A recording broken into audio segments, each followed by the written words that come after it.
Hello everyone, welcome back to illume biology. चलिए आज हम लोग एक नया चैप्टर शुरू करेंगे। हम लोग आज क्लास 11th का 4th चैप्टर है। ये class 11th NCERT 4th chapter animal kingdom. पहले हम लोग कुछ इंट्रोडक्टरी पार्ट ले लेंगे। यहाँ पे आज इंट्रोडक्शन का फर्स्ट पार्ट है यहाँ पे, ठीक है। तो हम लोग बेसिकली जो जनरल कैरेक्टर्स है वो सब हम यहाँ पे स्टडी करेंगे। उसके बाद हम लोग, ठीक है, अलग अलग फाइला के बात करेंगे। चलिए शुरू करते हैं हम लोग। देखो क्या होता है कि अब तक हम लोग करीब 1 मिलियन स्पीशीज़ से भी ज़्यादा एनिमल्स की डिस्कवरी कर चुके हैं, ठीक है। 1 मिलियन मतलब कितना हो गया? 10 लाख, यानी 10 लाख एनिमल स्पीशीज़ की हम डिस्कवरी कर चुके हैं। तो ज़रूरत है कि प्रॉपर एक क्लासिफिकेशन सिस्टम बनाया जाए, ठीक है। और उसी क्लासिफिकेशन सिस्टम के हिसाब से हमने अलग अलग ग्रुप्स बना दिए, ठीक है, किंगडम्स बना दिए, फाइलम, क्लास, ऑर्डर, ये सब जो हमने जो फर्स्ट चैप्टर में पढ़ा, सेकंड चैप्टर में पढ़ा, वो सब कुछ हम लोगों ने अलग अलग ग्रुप्स बना दिए और उन ग्रुप्स में पर्टिकुलर एनिमल्स को डाल दिया। इसलिए क्लासिफिकेशन की ज़रूरत हमें क्यों पड़ी? क्योंकि बहुत सारी स्पीशीज़ हम एनिमल्स की डिस्कवर अब तक कर चुके हैं। और अब क्या होता है, जैसे आने वाले टाइम में जैसे समझो कोई नई स्पीशी हमने डिस्कवर की, तो हमारे पास क्लासिफिकेशन सिस्टम रेडी है। तो उस नई स्पीशी के कैरेक्टर्स स्टडी करके हम उसको एक प्रॉपर ग्रुप असाइन कर देते हैं। जैसे समझो कोई हमने स्पीशी डिस्कवर की, स्पीशी ए, और हमने उसकी जब कैरेक्टरिस्टिक्स स्टडी किए तब हमें लगा कि ये स्पीशी बिल्कुल एम्फीबियंस के कैरेक्टर्स रखती है, तो हम उसको सीधा एम्फीबियंस वाली ग्रुप में ऐड कर देंगे। तो ये फ़ायदा होता है एक प्रॉपर क्लासिफिकेशन सिस्टम बनाने का। तो it also helps in assigning a systematic position to newly described species. हम बेसिकली क्या करते हैं, जैसे हमने चैप्टर फर्स्ट में भी पढ़ा, एक बार मैं रिवाइज करवा देता हूँ आपको। हमने बनाए 5 किंगडम, विटेकर्स 5 किंगडम क्लासिफिकेशन पढ़ा होगा आपने। फिर हमने उस किंगडम को डिवाइड किया फाइला में, ठीक है, और इसका सिंगुलर रहता है फाइलम। तो इसको अलग अलग फाइला में डिवाइड किया। हम लोग एनिमल किंगडम की अगर पर्टिकुलर बात करूँ मैं, तो एनिमल किंगडम में हम लोग टोटल 11 डिफरेंट फाइला की स्टडी यहाँ पर करेंगे। फिर फाइला को हम लोग डिवाइड करते हैं डिफरेंट क्लासेस में। क्लासेस के बाद में आता है ऑर्डर, ऑर्डर के बाद में आएगा फैमिली, फैमिली के बाद में जीनस, और जीनस के बाद में कोई पर्टिकुलर स्पीशी। तो इस तरह से पूरा एक हायरार्की चलता है। इसको याद कैसे करना है? इसको याद करते हैं हम एक निमोनिक से, जिसको हम कहते हैं केपी कॉफ्स, केपी कॉफ्स। इससे आप इसको याद कर सकते हो। के means kingdom, phylum, class, order, family, genus और स्पीशी। तो इस तरह से काम चलता है।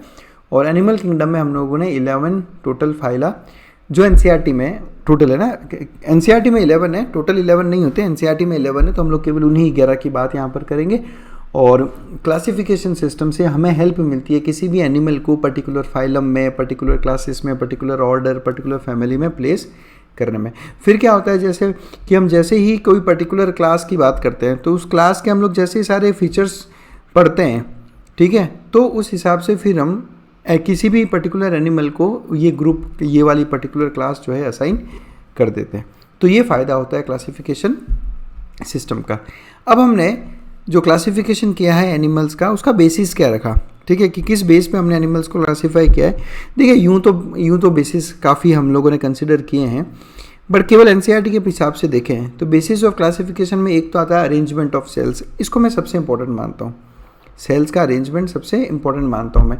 क्यों इंपॉर्टेंट मानता हूँ? क्योंकि क्या होता है कि जैसे हम लोग बात करें पॉरीफेरा फाइला की बात करें हम लोग, ठीक है, यानी जिसमें स्पॉन्जेस आते हैं, इसमें ना बहुत सारे सेल्स होते हैं। देखो पहली बात तो जब मैं बात कर रहा हूँ एनिमल किंगडम की, ये बात ध्यान से सुने, अच्छे से सुने, जब मैं बात कर रहा हूँ एनिमल किंगडम की, तो एनिमल किंगडम में सारे के सारे एनिमल्स कैसे हैं? Multi cellular. ये पहली चीज़ ध्यान रखना है आपने। कोई भी यूनिसेलुलर एनिमल किंगडम में नहीं है, ये ध्यान रखना है। यूनिसेलुलर ऑर्गेनिजम्स हम लोगों ने एनिमल किंगडम में नहीं रखे, चाहे उसके कैरेक्टर्स एनिमल जैसे होंगे तो भी, लेकिन हमने नहीं प्लेस किया। तो एनिमल किंगडम की अगर बात कर दोगे तो सारे के सारे मल्टी सेलुलर एनिमल्स ही रहेंगे, ये आपको ध्यान रखना है। तो जो पॉरीफेरा के एनिमल्स हैं, ये पॉरीफेरा के एनिमल्स जो रहते हैं, स्पॉन्जेस जो रहते हैं, इनमें बहुत सारे सेल्स होते हैं, लेकिन ये सब सेल्स मिलकर टिश्यू का फॉर्मेशन नहीं करते। ये सारे सेल्स मिलकर टिश्यू का फॉर्मेशन नहीं करते। तो ये अरेंजमेंट ऑफ सेल्स के हिसाब से हम लोगों ने क्लासिफिकेशन किया है कि कौन से एनिमल्स ऐसे हैं जो मल्टी सेलुलर है लेकिन टिश्यू फॉर्मेशन नहीं है, कौन से एनिमल्स ऐसे हैं जिनमें टिश्यू फॉर्मेशन है, कौन से एनिमल्स ऐसे हैं जिनमें टिश्यूज़ मिलकर ऑर्गन बना रहे हैं, है ना। तो जैसे जैसे हम आगे बढ़ेंगे ना, आपको ये चीज़ें और समझ में आने लगेगी। अरेंजमेंट ऑफ सेल्स के बाद सेकंड हमारा क्राइटेरिया रहा है बॉडी सिमेट्री। चलो बॉडी सिमेट्री के बारे में मैं और डिस्कस करूंगा आगे डिटेल में, ठीक है। रेडियल सिमेट्री, बायलेटरल, वो सब कुछ हम लोग आगे डिस्कस करेंगे, ये एक एक पॉइंट हम लोग आगे डिटेल में डिस्कस करेंगे। उसके बाद बात करेंगे नेचर ऑफ सिलोम की, कि सिलोम ट्रू है, फॉल्स टाइप है या किस तरह का सिलोम है, इस पर भी हम आगे डिस्कशन करेंगे। फिर डाइजेस्टिव सिस्टम, वो मैं इसी वीडियो में डिस्कस करूंगा। सर्कुलेटरी सिस्टम, वो भी इसी वीडियो में डिस्कस करूंगा। और रिप्रोडक्टिव सिस्टम में हम देखेंगे कि फर्टिलाइजेशन इंटरनल है, एक्सटर्नल है, जो डेवलपमेंट हो रहा है वो एक्सटर्नल है, इंटरनल है, या डेवलपमेंट डायरेक्ट है, इनडायरेक्ट है। तो ये अलग अलग क्राइटेरियाज हैं, ठीक है। तो ये सारा बेसिस है क्लासिफिकेशन का, और वन बाय वन हम ये सब कुछ जो है हमारे वीडियोस में डिस्कस करेंगे। आज हम लोग बात करेंगे अरेंजमेंट ऑफ सेल्स की, उसके बाद बात करेंगे हम डाइजेस्टिव सिस्टम की, और उसके अलावा हम बात करेंगे सर्कुलेटरी सिस्टम की, इनके बेसिस पे किस तरह से हमने इनका डिवीजन किया है, ठीक है।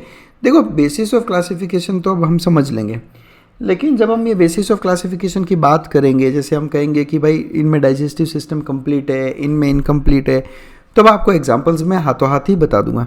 एग्जांपल्स हाथों हाथ बताने से क्या होगा कि आप अगर वो एग्जांपल्स यहीं पे याद कर लोगे तो आपको अलग अलग फाइला में उसको अलग अलग तरीके से याद नहीं करना पड़ेगा, समझो।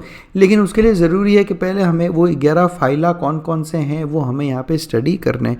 देखो एनिमल्स को एनसीईआरटी में हम लोगों को टोटल 11 फाइला पढ़ने हैं, ठीक है।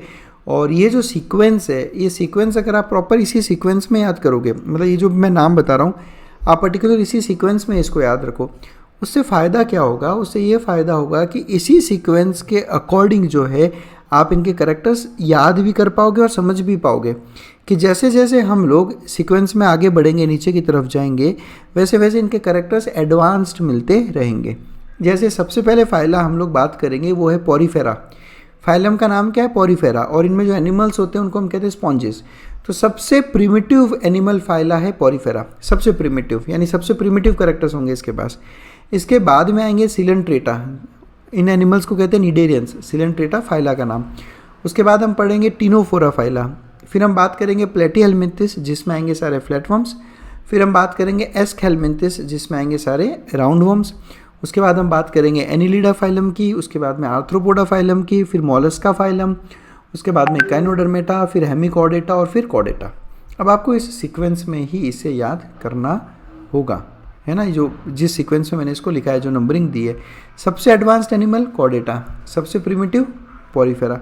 फिर क्या होगा कि जब आप कैरेक्टर्स याद करने जाओगे, अब जैसे जैसे हम लोग कैरेक्टर्स पढ़ेंगे, तो अगर आपको ये सब चीज़ें सीक्वेंस में याद है तो आपका एक ना बहुत अच्छा माइंड मेकअप हो जाएगा कि अच्छा, जैसे अगर मैं आपको कंपेयर करने को बोल दूंगा एनिलिडा और टीनोफोरा, और एग्ज़ाम में कोई क्वेश्चन आता है समझो, ठीक है, और क्वेश्चन में आपको लगता है कि ये जो क्वेश्चन जिस बारे में पूछ रहा है ये एक एडवांस्ड कैरेक्टर है, और आपके सामने दो ऑप्शन रख दिए हमने, टीनोफोरा और एनिलिडा, तो आप एक तरह से ना एक हल्का सा आइडिया लगा सकते हो कि एडवांस्ड कैरेक्टर है तो एनिलिडा के पास ही ये होना चाहिए। तो ठीक है, तो इस तरह से बेसिक्स पढ़ते जाएंगे हम लोग। देखो जो बेसिक्स अगर आपने क्लियर कर लिया एनिमल किंगडम में, तब आप कहीं नहीं अटकते हो इस चैप्टर में, और एग्जाम्पल्स भी याद करना फिर उतना मुश्किल होता नहीं है ना। मैं आपको बस सिखाऊंगा धीरे धीरे कि कैसे आपको बेसिक्स समझने हैं। शुरू करते हैं हम लोग। ये सीक्वेंस आप याद करोगे ताकि आपको कैरेक्टर्स उस हिसाब से समझाया जा सके। सबसे पहले बात करेंगे लेवल्स ऑफ ऑर्गेनाइजेशन, यानी जो अपनी बॉडी है, ये बॉडी का ऑर्गेनाइजेशन का एक बेसिस हमने बचपन में पढ़ा था, ठीक है, ये बेसिस था वो। तो हमारी बॉडी इसमें से कौन से लेवल पर है, ये अलग अलग लेवल्स हैं कि एक होता है सेल्यूलर लेवल, यानी कि ये सेल्यूलर, जैसे हम बोलेंगे सेल्यूलर लेवल पे है कोई ऑर्गेनिज्म, यानी कि वो केवल सेल्स का बना है, उसमें टिश्यू नहीं है। एक होगा टिश्यू लेवल, यानी कि इन एनिमल्स में टिश्यूज़ प्रेजेंट है लेकिन टिश्यूज़ मिलके ऑर्गन का फॉर्मेशन नहीं करते। फिर हम बोलेंगे ऑर्गन लेवल। ऑर्गन लेवल का मतलब होगा कि इन एनिमल्स में ऑर्गन प्रेजेंट है लेकिन ऑर्गन सिस्टम प्रेजेंट नहीं है।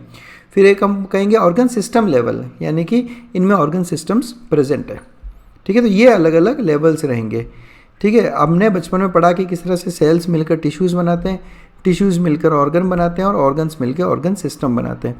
तो जब आप खुद सोचो, जब एवोल्यूशन हुआ तो एवोल्यूशन भी इसी सीक्वेंस में हुआ होगा कि पहले वो एनिमल्स आए जो केवल सेल्स के बने थे, फिर वो एनिमल्स आए जिनमें टिश्यूज़ डेवलप हुए, फिर एनिमल्स में ऑर्गन डेवलप हुए, और फिर एनिमल्स में ऑर्गन सिस्टम डेवलप हुआ। तो ये लेवल पे हमें पढ़ना है। ये बात मैंने आपको ऑलरेडी बता दी कि all animals are multi cellular. Animal kingdom का हर एग्जाम्पल मल्टी सेलुलर रहेगा। और अगर आप पूछोगे कि सर फिर एक बात बताओ, वो वाले ऑर्गेनिजम्स जो यूनिसेलुलर है और एनिमल जैसे करेक्टर्स रखते हैं, जैसे कि अमीबा, वो कहाँ जाएगा? क्या वो एनिमल किंगडम में आएगा? नहीं आएगा, बिल्कुल वो एनिमल किंगडम में नहीं आएगा। हमने उसको रखा है प्रोटिस्टा किंगडम में। जो विटेकर का 5 किंगडम का क्लासिफिकेशन है, उसमें एक किंगडम बनाया गया था प्रोटिस्टा, और उस प्रोटिस्टा का एक ही सिंपल कंसेप्ट है कि जितने भी यूनिसेलुलर यूकैरियोट्स है, वो सब प्रोटिस्टा में आएंगे। और इस बात से फ़र्क नहीं पड़ता कि उसके कैरेक्टर्स प्लांट जैसे हैं, एनिमल्स जैसे हैं या फंगस के जैसे, अगर वो यूकैरियोटिक है और यूनिसेलुलर है तो उसको प्रोटिस्टा किंगडम में रखा जाएगा। क्लियर? तो जो एनिमल्स थे, जो यूनिसेलुलर एनिमल्स थे, उनको हमने प्रोटिस्टा किंगडम में ही प्लेस किया है। और जब हम बात कर रहे हैं एनिमल किंगडम की, तो सारे के सारे एनिमल्स कैसे होंगे? Multi cellular. तो इसमें आपको बिल्कुल भी दिमाग नहीं लगाना, ये कंसेप्ट समझना है।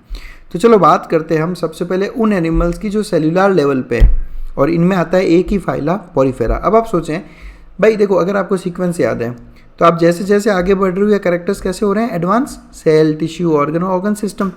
तो सेल्यूलर लेवल सबसे प्रिमिटिव है, तो सबसे प्रिमिटिव एनिमल किंगडम कौन सा, एनिमल फाइला कौन सा है? पॉरीफेरा। तो पॉरीफेरा सेल्यूलर लेवल पे। अब यहाँ पे मैं काफ़ी क्लियर कर दूँ एक बात कि मैंने जब कहा सेल्यूलर लेवल, तो इसका मतलब ये नहीं है कि इसमें केवल एक सिंगल सेल है और ये यूनिसेलुलर है, नहीं, बिल्कुल गलत। सेल्यूलर लेवल का मतलब है कि पॉरीफेरा है मल्टी सेलुलर, बहुत सारे सेल्स प्रेजेंट है इन एनिमल्स में, लेकिन ये सभी सेल्स मिलकर टिश्यू का फॉर्मेशन नहीं कर रहे।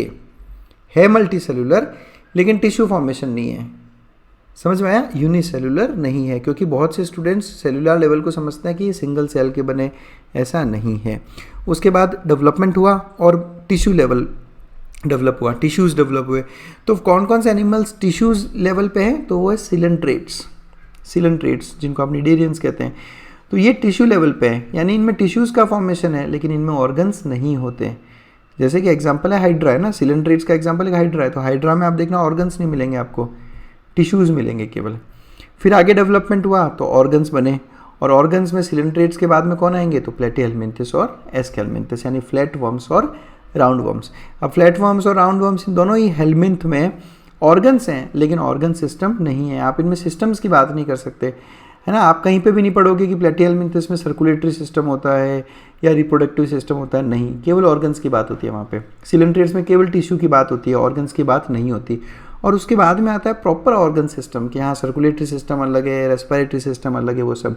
तो इसके बाद जितने भी एग्जांपल्स हैं, annelids, arthropods, mollusc, echinoderms, hemichordates, chordates, ये सब के सब आप ऑर्गन सिस्टम लेवल पे। तो आप इनको मत याद करो, आप क्या याद करो? सेल्यूलर लेवल का एक ही एग्जाम्पल है पॉरीफेरा।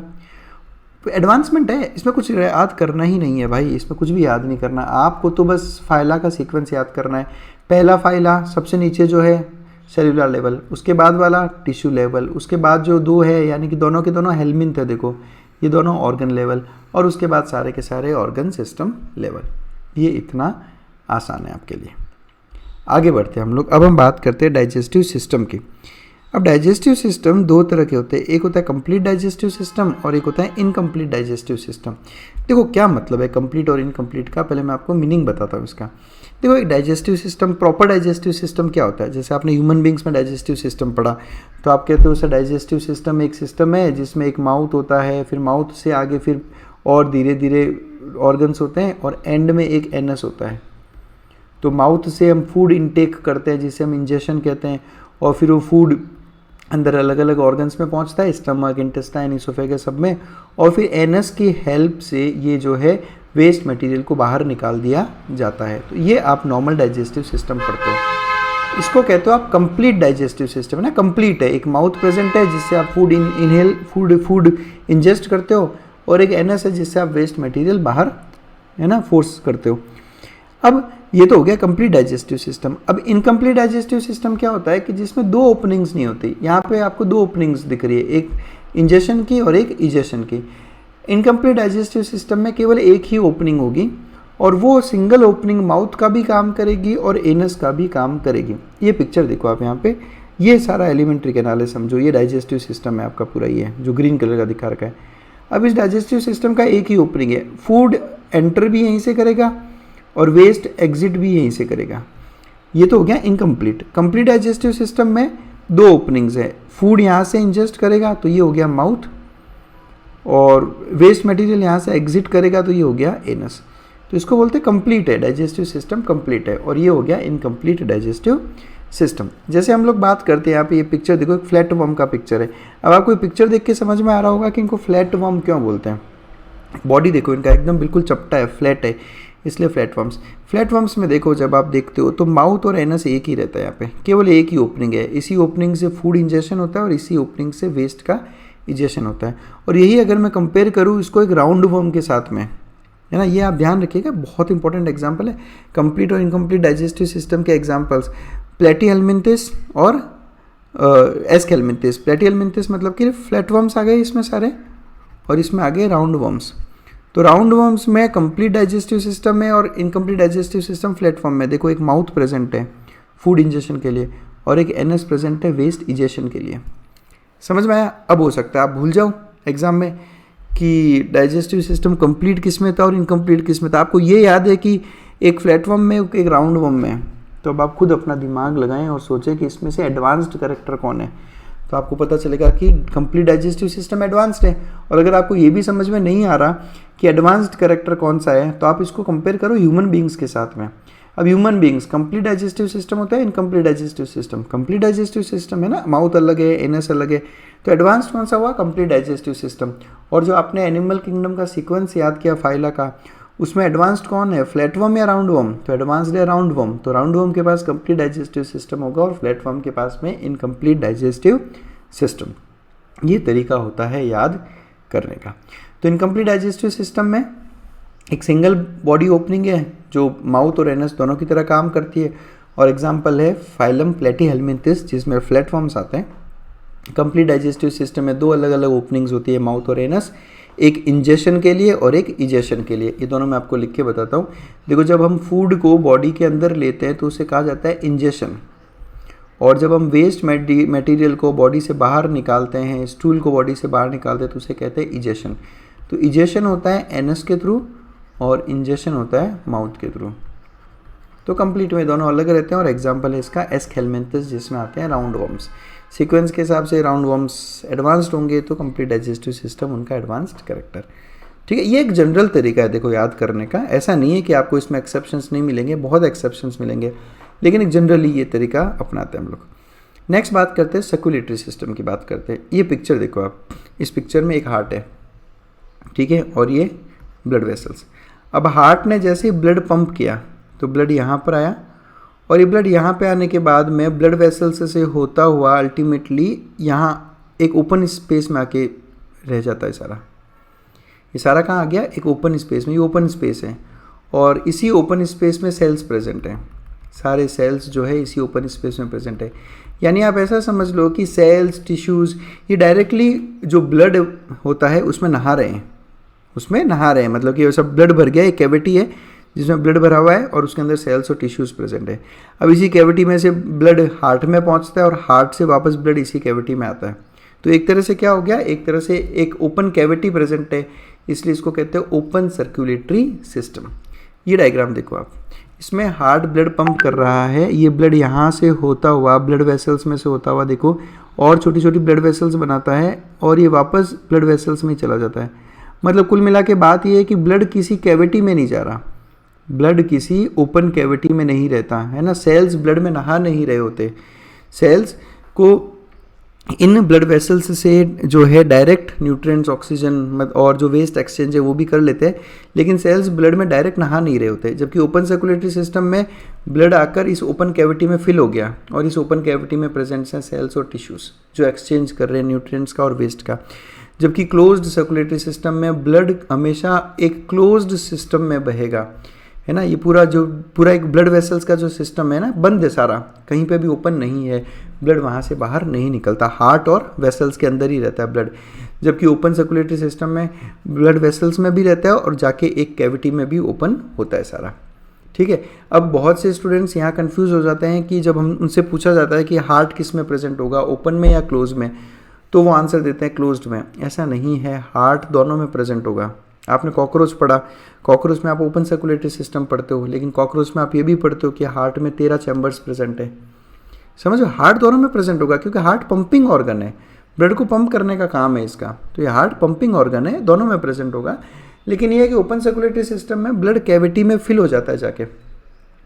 तो ओपन सर्कुलेटरी सिस्टम में blood is pumped out of the heart and cells and tissues are directly bathed in blood, है ना। एनसीईआरटी की लाइन है कि ब्लड को पंप किया हार्ट ने और सेल्स और टिश्यूज ऐसा ब्लड में ही बात कर रहे होते हैं। मतलब ऐसा जैसा समझ लो एक स्विमिंग पूल है, उसमें ब्लड भरा हुआ है और उसके अंदर सारे के सारे सेल्स और टिश्यूज है।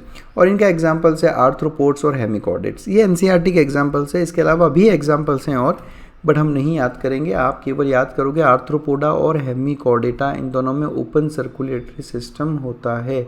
ये अच्छे से याद कर लेना, ये क्वेश्चन एग्जाम में आता ही आता है। फिर आता है क्लोज्ड सर्कुलेटरी सिस्टम। तो क्लोज सर्कुलेटरी सिस्टम में blood is circulated through a series of vessels of varying diameters. Blood जो है एक वेसल्स की पूरी सीरीज है और जिनका डायमीटर अलग अलग है ना। वेसल्स अलग अलग टाइप की होती है, आर्टरीज, वेन्स और कैपिलरीज। और इन सब में डिफरेंस क्या है, इनमें सबका डायमीटर जो है अलग अलग रहता है ना। एक आर्टरी आती है, आर्टरी से फिर कैपिलरीज बनती है, तो कैपिलरीज का डायमीटर कम रहता है, फिर ये कैपिलरीज वापस मिलकर एक वेन का फॉर्मेशन करती है। ये पूरा सिस्टम हम जो है पढ़ेंगे हमारे सर्कुलेटरी सिस्टम में। फिलहाल आप बस इतना ध्यान रखिए कि ब्लड वेसल्स प्रेजेंट है और ब्लड केवल वेसल्स में और हार्ट में ही प्रेजेंट है, तो क्लोज्ड सर्कुलेटरी सिस्टम, नहीं तो ओपन सर्कुलेटरी सिस्टम। और क्लोज सर्कुलेटरी सिस्टम में आपको एग्जाम्पल्स याद करने हैं, एनालिड्स एंड कॉर्डेट्स।